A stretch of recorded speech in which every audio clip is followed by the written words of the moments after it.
this is my 4BT swap. Actually, you know what? Come here. You know, like a 6 BT. Okay, so let's come over here. You take that 6 and you put a little -2, and that equals what's that? 7. Oh fuck! I started. Oh, okay.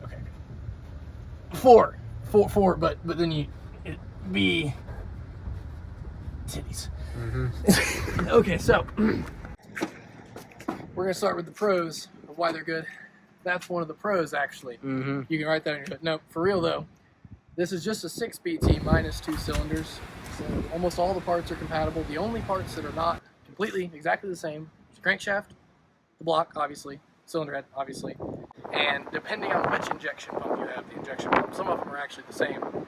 But the other really good thing about this engine is you get about 35 miles to the gallon. That's in the city, not just highway. Highway on this is actually worse right now because I don't have overdrive. It's just a 3-speed, it's a turbo 400. It's about 17 on the highway, but that is another, brings me to one of the other pros. 80 miles an hour is like top speed. And one time we were on the highway and Tanner was driving it, and he went the top speed, like completely flooring it, for probably 3 to 4 hours straight. I mean, like literally, I don't know any other car that you can completely floor, like, you know, basically redline for hours, and it doesn't do anything. It totally runs perfectly fine. That's another, you know, I've had zero mechanical issues with this engine the entire time I've had it for a couple of years now. One of the things you'll need to know doing stuff with these is that if you start to have issues with the engine, it's more than likely not actually the engine. It's everything else that's attached to the engine, like the truck. I mean, this engine is on its third truck, not third engine. It's on its third truck. One other thing that's really good about these is that they're very simple to work on. If you come over here, turn the flashlight on. See this wire right here behind the throttle cable? That is the only thing you need to run this engine, other than the starter, obviously. But all that does is shut off the fuel when you turn the ignition off. Turn the ignition on. That allows fuel to flow through it. Your entire engine's wired up, and it's completely mechanically. Like the pumps are all mechanical. There's no electric fuel pumps. You can feed it with an electric fuel pump, but this one's fully self-sustained, I guess is what you could call it. But obviously with anything, there are some downsides. The main one being is these are really expensive. Like, I got a really good deal on this one, and I wouldn't have bought it if it wasn't for that, but you know, you can get a 6 BT, okay, for about $1,500 to $2,000, depending on which one you get in the condition. If it's a P-pump 6 BT, it might be like $3,000. You can get one of these, they start at about $3,000, and that's honestly dirt cheap. $4,000 is about the average for a good running one. If you want to get like an inline and a P-pump style one of these, I mean, I don't really know exactly what those cost, but you wouldn't be crazy if you were getting $6,500 to $7,000 for this. I mean, and the problem that a lot of people bring up with that is that this engine is only really capable, without doing a lot of really extensive mods that cost a lot of money, about 400 horsepower. You know, and everyone thinks with the 6 BT, they're like, you know, you can make 1,000,000 horsepower go really fast for not a lot of money. That's not exactly how this one is. It's more, or the better way to use this engine is as a replacement for a V8 gas engine. So right now, you know, this truck normally would have had like a 305 or 350 Chevy, would have had probably about 300 horsepower and probably about 200 foot-pounds or 300 foot-pounds to work somewhere in there. Right now, this engine's completely stock, has no mods. It's rated at 105 horsepower and 267 foot-pounds of torque. Now that doesn't sound like a lot, and it isn't fast, don't get me wrong, but it's every bit as easy to get up to speed in traffic and stuff as the original V8 was in the truck. It just gets way better gas mileage. Another good pro is that it sounds really cool. Bunch of turbo noises, even though you're not going very fast. You don't have to brake the law to make the turbo noises. You can roll coal with it now. If you're a diesel fanatic, you know that rolling coal is kind of a bad thing. It means you have too much fuel. So you can't adjust this one, obviously, to make it not do that at all if you really know what you're doing and want to spend the time. But it is fun sometimes to be able to smoke people out if they're being mean to you. Another downside to these is they vibrate really bad. If you know anything about 4-cylinder engines, the way they work, you can't actually balance them fully like a V8 or something like that. A lot of other 4-cylinder diesels have balance shafts. These do not, so they vibrate quite a bit. My exhaust basically just, like, I have a V-band on it, and it basically just falls off like every month or two, and you just have to tighten it back on. And there's no, we tried putting, jam nuts. We tried putting lock, like not like nylock, like actual lock nuts fit for heat. We tried putting 3 of those on there. We tried putting 4 of them on there, so all 4 of them have to come off, and then it ends up coming off still.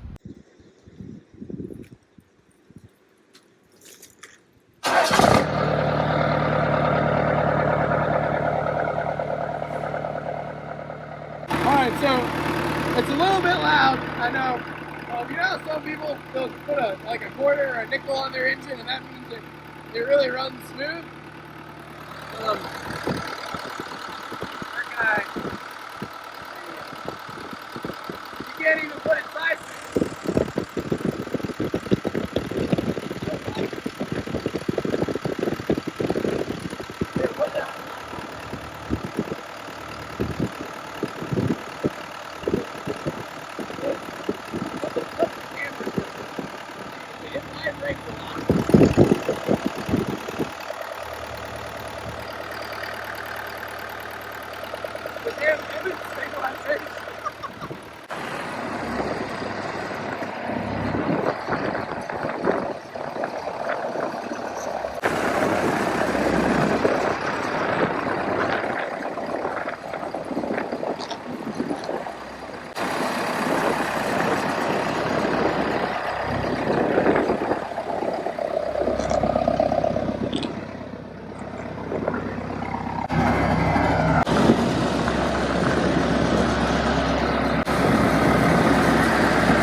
You don't have any actual dash lights? I do, but you have to turn the headlights on.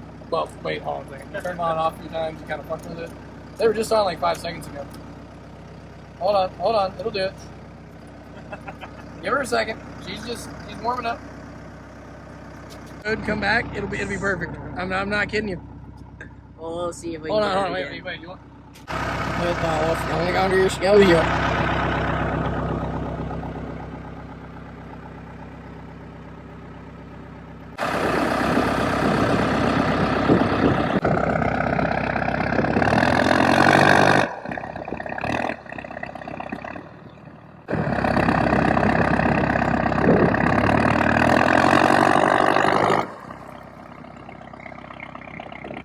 So I'm going to go over some stuff that you need to know before you 4BT swap a truck. There's a few differences between this and a gas engine that are important that you would have to do to be able to make this swap work. First thing is, it's a lot heavier than a standard V8. It's probably about 700 or 800 pounds, whereas a V8 is about 500 pounds. Honestly, this is actually originally a V6 truck, and it has the factory V6 springs. And it doesn't like sag the front end. If you come around here, the truck sits higher in the rear, mainly because that's how trucks are meant to be. You're supposed to have a little bit of rake, so when you put some weight in the back, it's not sitting there squatting. Like Carolina squat shit. So, it is a little lower than it would be with the V6 in it that normally comes in it, but that's just something to keep in mind. It is a little bit more floaty feeling on the street, I think, because of how much heavier it is. It'd probably be a little better if you put some stiffer springs up front, but that's just something you need to factor in when you're building one of these. Another thing, you walk over here. A diesel, most diesels are almost always under boost. They don't produce a lot of vacuum. So if you're going to put a diesel in your car, you have 2 options. You either can run the factory vacuum pump, which if you come down here, you can't really see it. where that power steering pump is on a like a Cummins Dodge Ram, there'd be a little vacuum pump behind this normally, and that would be how you could run a vacuum brake booster.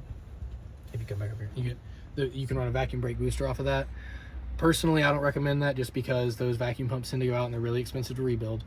What you can do instead is get what's called a Hydro Boost. No matter what manufacturer of car you have, they almost all have their own. It's like the same exact module, but it's made for, either if you have a Ford, Chevy, Dodge, and whatever. But it's a Hydro Boost, and basically this runs the power brakes off of your power steering pump. It also still runs the power steering as well, but since you don't have vacuum, you can't run anything that's controlled by vacuum controls. You have to fix everything on the car to not work off vacuum.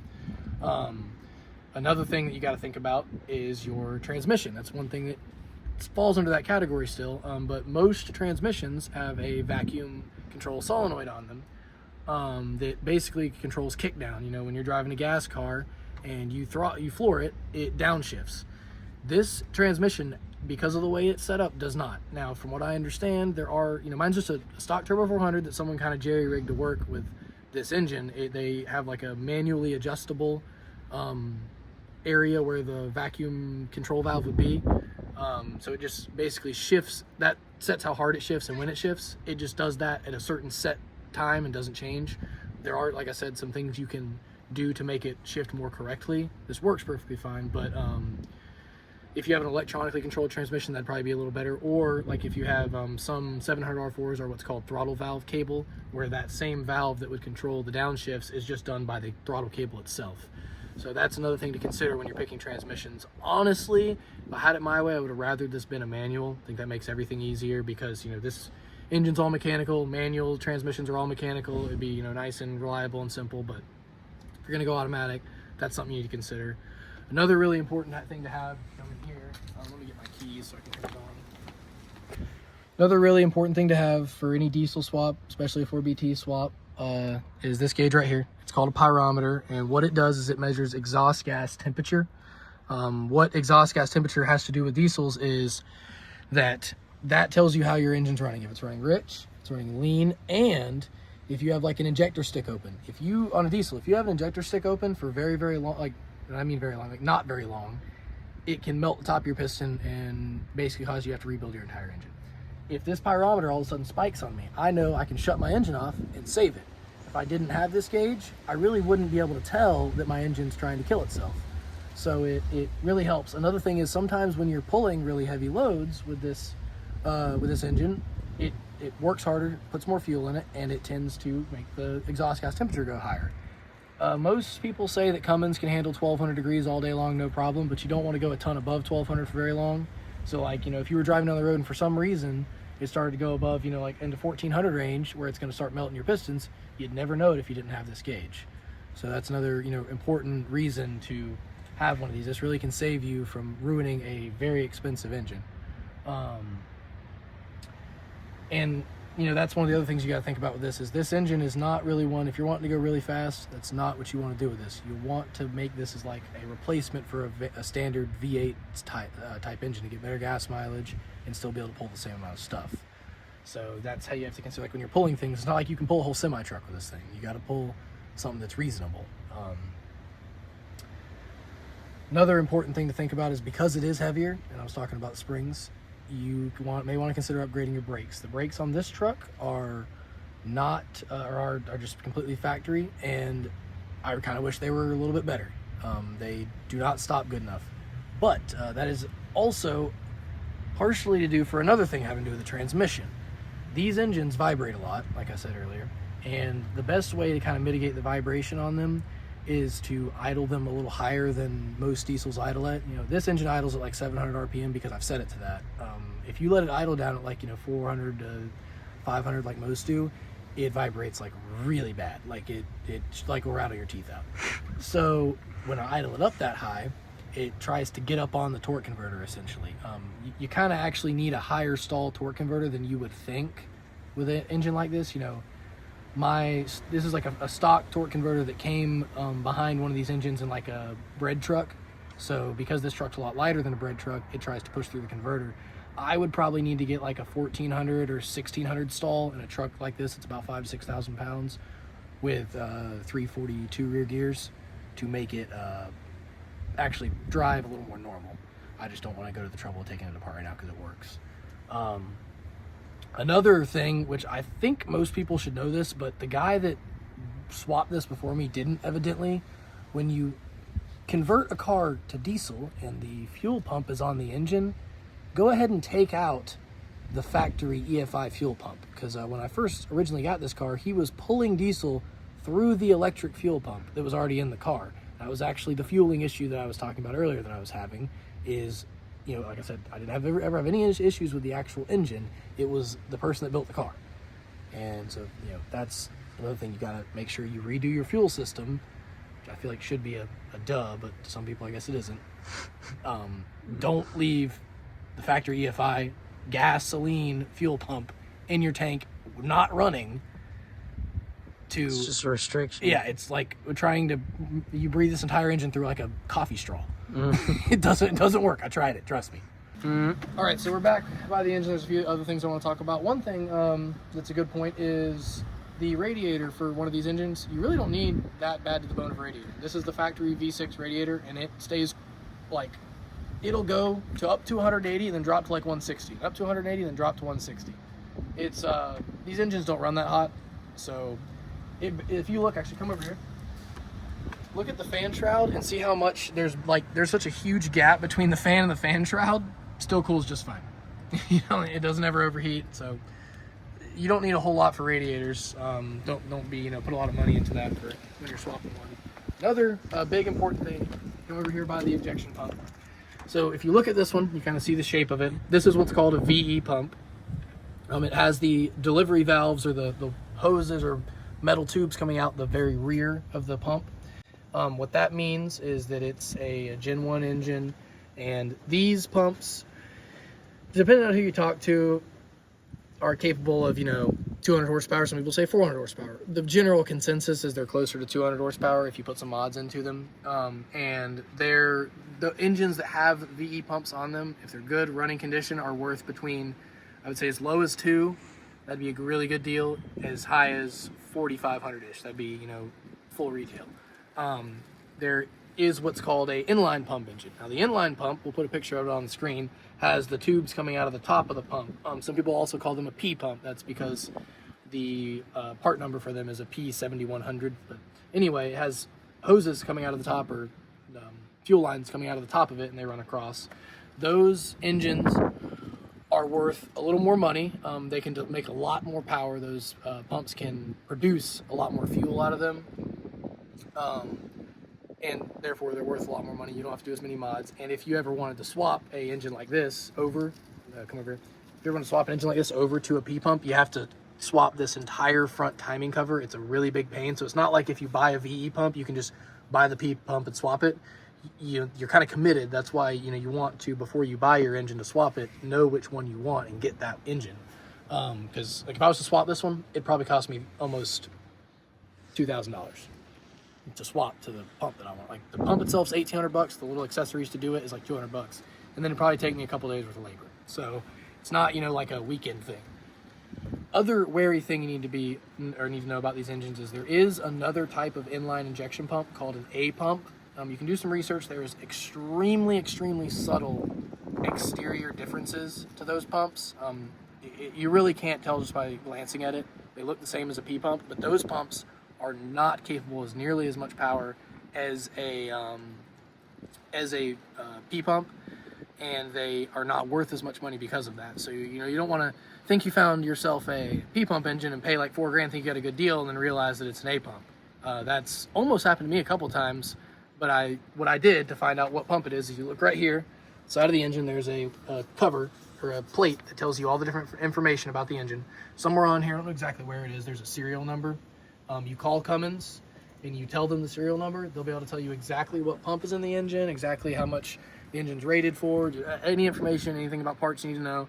And that, if you ever buy one of these Cummins engines, the person you're buying it from, have them send you a picture of that.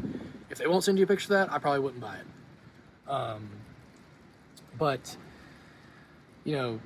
it also depends on what you're wanting to do with these things as to what you should buy. I mean, if you're just wanting to put it in a truck just as to be a daily driver and replace a V8, the VE pump engine is more than enough. It's perfectly fine. You don't need to spend a bunch of money on a P pump. But if you want to do some performance while you're at it, go ahead and get the P pump. It'll be worth the extra couple grand or so at the beginning. Because I want to swap this one to a P pump. I didn't know all this beforehand, and it's probably going to cost me an extra couple grand regardless to swap it. And now it's going to be work rather than just it already being on there. Alright, so the last thing I want to talk about is doing turbos and upgrading turbos on these things. For the factory, they come with a H1C turbo. Comes on a lot of other engines too. It works alright. The main problem is it has a little bit more lag than something like an HX30 or an HE221W. Those are two pretty common bolt ride-on. You don't have to modify anything for the HX30 upgrades. The HE221, you do have to put a flange adapter on. But anyway, those are common upgraded turbos that make the exact same amount of boost, exact same amount of top end power. They just make it quicker in the power band. And then the other option for this, if you ever wanted to go bigger than that, you really are going to have to run a compound turbo setup. They are not, the world of modern diesel trucks makes those sound like they're crazy complicated. You really need to buy them from like a performance company. It's really not that hard. If you go online, check out what people are doing with your engine. It's pretty easy to figure out how to do it. A common one for this is an HX30 and an HX35. HX35 is the stock turbo on a 6BT. You put an HX30 on the bottom, an HX35 on the top, and that's your compound setup. Don't run just an HX35 on this. It does work, and it does make a little more boost, a little more power. The problem is it makes it like 200 RPM before your red line, so it's not usable. You make a lot less power way down low, so it's like nothing, and then all of a sudden you have 1,000,000 horsepower. It sounds cool, but it's not, and it really isn't. It doesn't work like you think it does. So, for turbos, that's pretty much your how you're going to do it. Mainly compounds in these because it's just a small engine, and you want to stick with like an HE221 or an HX30 for just a singular upgrade turbo. The main pro, we'll start with the good things. The main pro is the gas muffler push. So you're talking, with my truck right now, it's got a turbo 400 in it, so it's an automatic, not even it's got on the highway, it's a lot more. 17, that's only because I'm overdrive, and 80 miles an hour is literally full throttle. I think, how long did you floor for, Tanner? Like 2 hours straight. Yeah. And that's why you get 17 miles. But anyway, that kind of brings me to the next thing. The other best thing about it is it's really, really, really tough. If you have one of these, or even a 6BT, you're having trouble with it, don't even look at the commit. Look at the trigger. Listen, this thing is and if it's zero mechanical issues with the engine, just the mechanical issue is really bad oil leaks, which these are